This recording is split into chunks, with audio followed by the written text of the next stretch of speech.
No alla chiusura selvaggia di centinaia di uffici di polizia e giù le mani dalla sicurezza dei cittadini. Il segretario generale regionale del sindacato di polizia UGL, Raffaele Padrone, scende in campo contro la revisione dei presidi e degli uffici di polizia di Stato prevista dal Ministero degli Interni.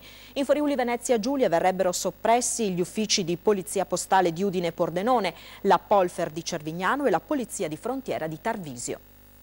Il sindacato di polizia UGL intende coinvolgere i cittadini avviando una raccolta di firme contro la chiusura di uffici di polizia.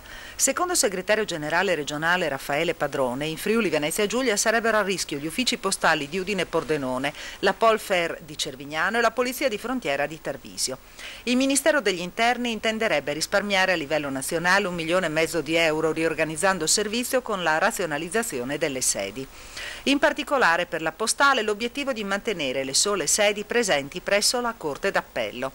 La Polizia Postale di Pordenone sviluppa 700 protocolli all'anno. Ogni 3 mesi segnala una quarantina di denunce per reati informatici anche gravi, dalla truffa online alla pedofilia.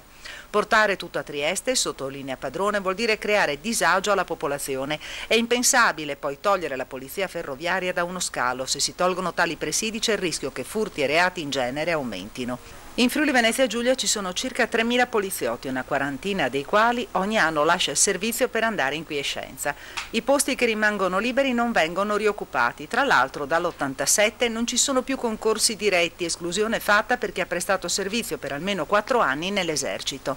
L'età media dei poliziotti è di 45 anni, scende solo nelle città dove il personale si aggira sui 35-40 anni.